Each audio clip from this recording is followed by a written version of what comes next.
Hi, this is Stephanie Miller from The Stephanie Miller Show. Please enjoy this exclusive clip from my show on Political Voices Network. And I'll be standing with President Trump the entire way. Have you spoken to him since this? I have not spoken with him yet, but I'm sure I'll be talking with him very soon.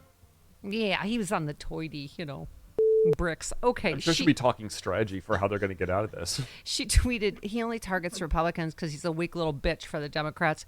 And Allison wrote, yes, like that famous Republican John Edwards. Thank you. And all the war criminals he prosecuted at The Hague. But, nice try. I love your tweet. Also, you said, Trump says if they can come after him, they can come after you. Anyone else get a 1-6 target letter? I didn't. I mean, No. Yeah. It is amazing, right? Literally, most of his crimes could only apply to him. Like, if you stole the nuclear codes and, I don't know, gave them to Very God knows who. specifically. I wasn't in Bergdorf's in the 90s. And E. Jean Carroll also not your type, even though, all right, we love her to death. Oh, my God. A couple of interesting things, because you're a saucy little minx on Twitter, and you always drop little tidbits that I want to ask you more about. You said Rudy tells CNN he has not received a target letter. He may have flipped. You said no target letter for Eastman yet.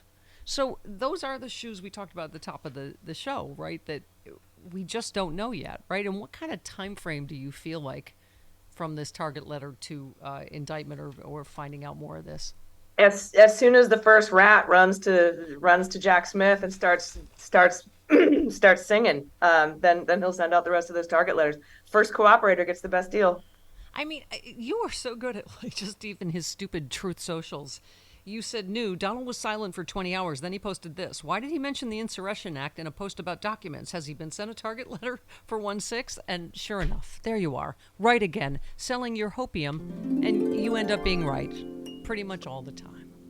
Me and my hope monkeys, flying hope monkeys, swooping in. Running through fields of hopium. Yeah, you also said, is it just me or the paid Trump troll accounts seem less enthusiastic these days, almost like they hate the grind of replying to hundreds of tweets a day? The creativity and verve are gone up. Buck up, little fellas. You have a whole year ahead of you. I mean, so far I kept asking, when we were 2 indictments in, Allison, I'm like, are they going to really? They're just going to defend everything? You're like, yep, here they go. It's defended espionage, defending sedition.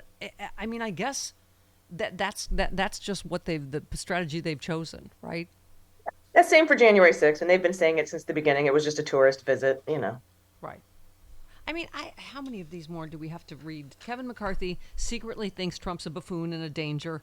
I mean, this is part of what makes them just such a party of cowardice. Miles Taylor, of course, with his book, said he called out the insane hypocrisy of Kevin McCarthy and other Republicans backing Donald Trump despite their serious concerns about his fitness to lead. The flirtation with putting another hyper-populist far-right person in the White House is effectively civic suicidal ideation.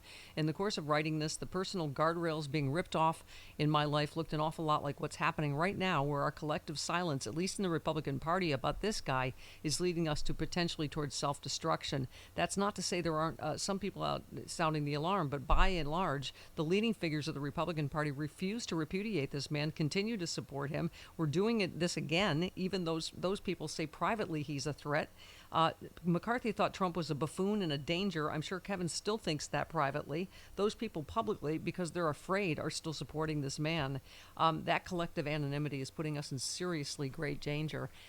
And again, Allison, the media, every time they ask Kevin McCarthy a question, they should play the tape of him on the House on January 6th on the House floor, shouldn't they? Yeah, agreed. And hats off to Miles Taylor for the book that he wrote and that interview that he gave on the Daily Beans. Truly just opened up, very vulnerable and honest and truthful about a lot of things that need to be talked about. So Yeah. So let's talk Fonnie Willis for a minute.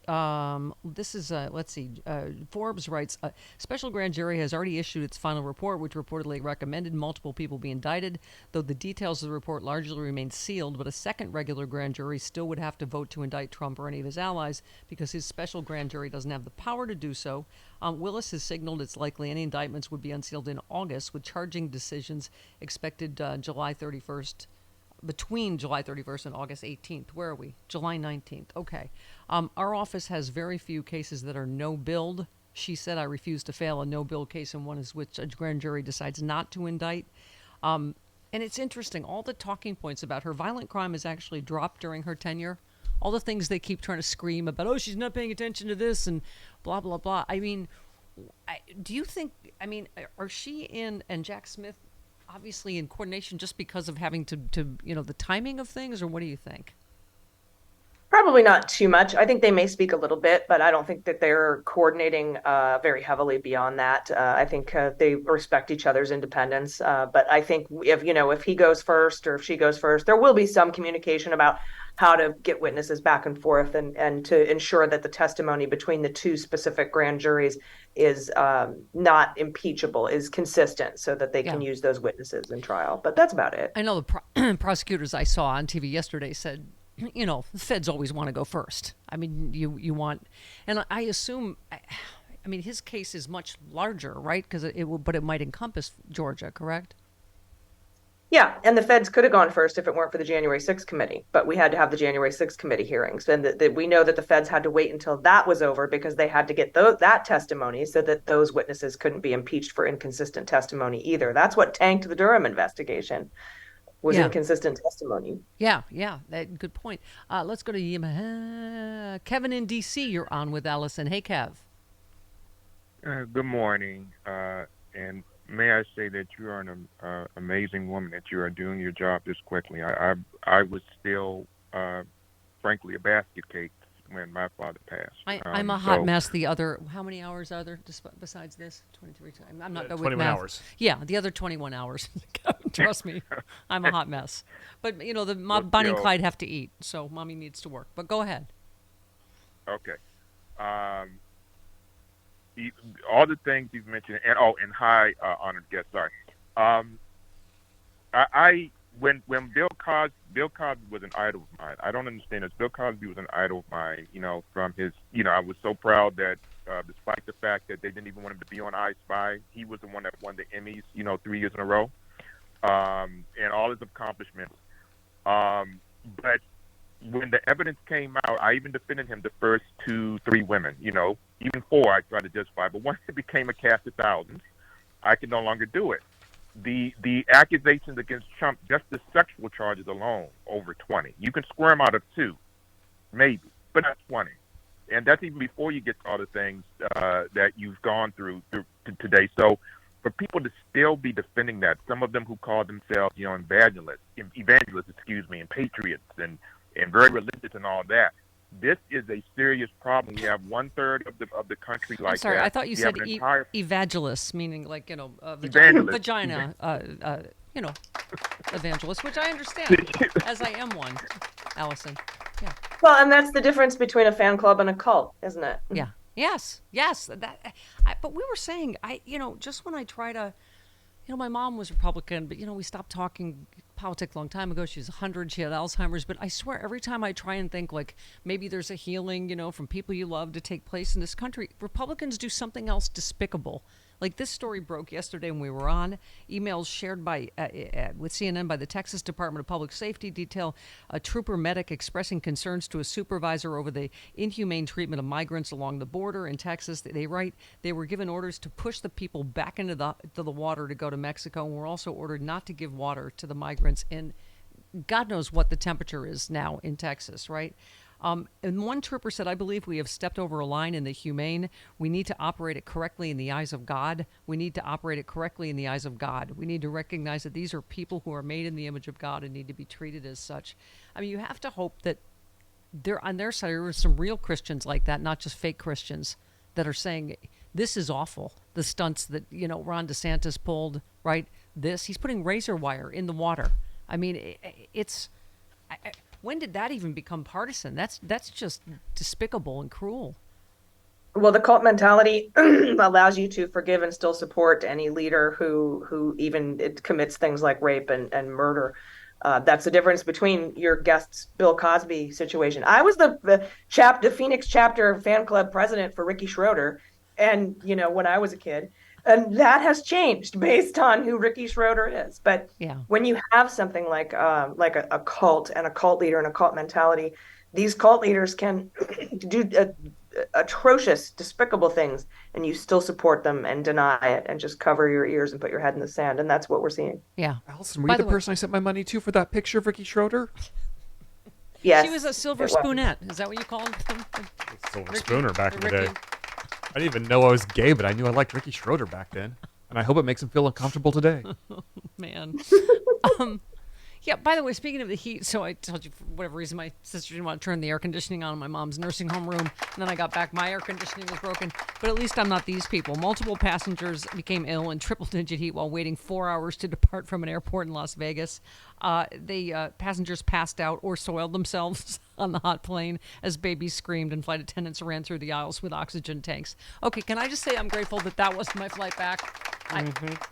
I actually got bumped to first class, which has never happened to me in my entire life, Allison, and I burst into tears. And I thought it was because my mom died, but apparently it was random, or my mother did it, but whatever. Passengers were given a choice to exit the plane, but they were told it might take days for another flight to Atlanta, so they chose to remain on board and instead decided to pass out and soil themselves. Okay. But forget look over there about climate change. Nothing's happening. Oh my God. Right. Yeah, I mean, or that's a regular day on Spirit Airlines. I mean, we can't be comedians and not talk about Spirit Airlines, can we? No, we cannot. It's the law. It's the law. Matt in Minneapolis, you're on with Allison. Hello, Matthew. Hello, Matthew. Matthew was talking about Greg Abbott. Anita in San Antonio. Oops. Hello, These Anita. Oh, people, hiya. Go ahead. It just allows them to express their hate in all kinds of ways. It's very much like Nazism. I mean, I wouldn't put it past these guys. They're putting razor blades in the water and grand, so that when the refugees come across, they drown or get cut up. Yeah. They're pushing a pregnant. I mean, There was a pregnant woman that had to be cut out of the razor wire and miscarried. I mean, it's just into the water. yeah. And then let the 4-year-old and with her 4-year-old. Yeah. I mean, what? I don't understand these people. It's the cruelty is the point with them. Yeah. Yeah, I don't even, how do you even call it partisan? You're like, that's just inhuman. You know what I mean? It's not even, yeah. Real quick, Debbie in Ohio, been holding so long, you're on with Allison. Hey, Deb. Hi, Lovey. You are so beautiful, and I appreciate you so much. Thank you. I think our party is incredible. I see step heads on every kind of social media. I think we need to get together, and we need to thank Marjorie Taylor Greene. She gave us a great commercial. Yeah. Let's show her some love. Yeah, it's the best ever. All step heads, get on Twitter, every kind of social media there is, and thank her. And just say thank you, you big dumb sack of hair. Thanks so much. Exactly. Yeah. Okay. She's beautiful. That was a beautiful commercial. Come on, guys, show her some love. Come on. Are the voiceover actors on strike as well? Because that was a really good voiceover for the Biden-Harris campaign. nailed it. Okay. Um, yes. What? It's a statement. A statement from the bassinet of the It's 45th. it's a head scratcher. Okay. I'm sorry, AG. It's a head scratcher. These vicious communists, Marxists, fascists, and radical left Democrats have attacked my lawyers at a level never seen before, and yet I keep on winning. Any attorney that represents me is either a fool or a great American patriot that history will love and cherish. No, most of them are either in prison or disbarred or on their way. Either a fool or a patriot. I'm going with fool. He gave us the option of fool or patriot. I'm going with fool. Okay. Does anyone Or explain to him disbarred. that communists and fascists are the complete Legit point there. Okay. All right. Yes, thank you. He I mentioned that. He forgot disbarred. I forgot that. Wow. All right. 40 baby's having a bad day. Aw. Aw. There it is, my first drink of the day, Z-Biotics Pre-Alcohol Probiotic. Many of you know my story. I stopped drinking wine for 3 years during COVID, during the lockdown as part of a health reset. Now I drink wine in moderation, but this is an amazing new product. I've always believed in probiotics. And Z-Biotics, check this out. You drink just one of these. It's the world's first genetically engineered probiotic. It was invented by PhD scientists to tackle rough mornings after drinking. I am using this, and I feel great in the morning. I don't have to worry. If I have an extra glass of wine, I still feel great in the morning. Here's how it works. When you drink, alcohol gets converted into a toxic byproduct in the gut. I've always had acid reflux problems. It is this byproduct, not dehydration, that's to blame for your rough next day. ZBiotics produces an enzyme to break this byproduct down. All I know is it works. It is ZBiotics pre-alcohol probiotic. Go to zbiotics.com/politicalvoices or scan the QR code on the screen right now.